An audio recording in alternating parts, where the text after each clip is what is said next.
With Samsung dropping some teasers about Unpacked, here's what you need to be excited for once the announcement comes around.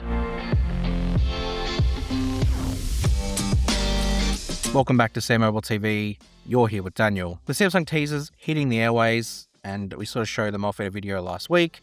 Let's take a look at what is rumored and what you should feel like you're excited about once the Unpacked rolls around. The first is the new Z Fold 8. Now, it's not going to be the foldable in terms of the form factor that we've seen from the last couple of generations. Samsung seem to be updating it. And if the teasers are anything to go by, it looks like we're going to get a reshaping of that foldable form factor. A lot of the early rumors suggested it was going to be the Z Fold 8 wide, but it looks like this is just going to be the base Fold 8, which means it's going to have a smaller form factor. It's going to open up to be a bit of a wider screen, and it's basically, well, it's preempting Apple's foldable being in that same form factor. So rather than Samsung changing one foldable to be that, they're now just going to offer two form factors when it comes to their foldable. Because the next thing to be excited about is what Samsung seem to be calling the Z Fold 8 Ultra. Now, is it going to be Ultra like the flagship smartphone, the flagship slab smartphone, I should say, in that it offers things like an S Pen, telephoto camera? I don't believe so. I think we're just looking at Samsung changing it so the regular Fold 7 is basically now the Ultra, and then the wide becomes sort of slotted in underneath it. A lot of that will come down to the camera offerings, the battery size, the size of the screen. Samsung will determine that to be Ultra based off of those things. So we'll just have to wait and see what it comes with. There's rumors it might have an upgraded ultra-wide camera, a better display, creaseless display, have a bigger battery, have faster charging. All the things we probably wanted the Fold 7 to have, but Samsung seemed to prioritize design and form factor last year. Now they're sort of re-adding things back in that we maybe wanted last year. So we'll see, but that's Z Fold 8 Ultra. That's the other one we're likely to get. Third thing is the Z Flip 8. Whether or not Samsung brings a fan edition Flip, I highly doubt it. It seems as if the Flip 7 fan edition has just been completely forgotten about, never spoken of again, and probably rightfully so. It was never priced right and just was weird the way it was positioned in the market. You may as well have just dropped the price of the Flip 6. I digress. Flip 8, again, not a lot of information about this compared to what we have for the Fold, but it obviously will come. So that's just another thing to be excited for.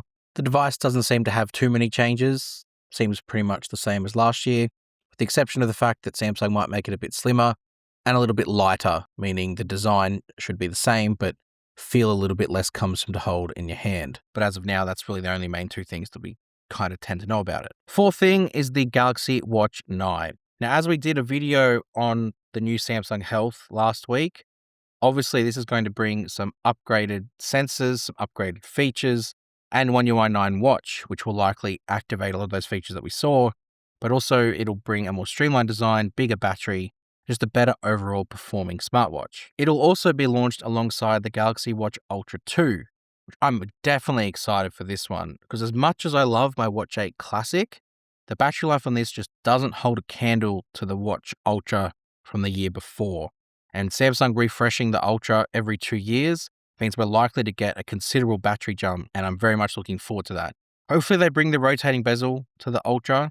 I mean, I doubt they will, because they probably still want to sell the Classics in some ways, but that would be my dream smartwatch if they combine those together. Sixth thing to be excited about is One UI 9. Now, we've got a bit of a look at One UI 9 now that it's in beta, but it's likely not going to be showing off all the new features. I think with foldables and launching this new software alongside it, you're likely to see some new features launched specifically for foldables alongside One UI 9. That's what I can imagine is going to happen.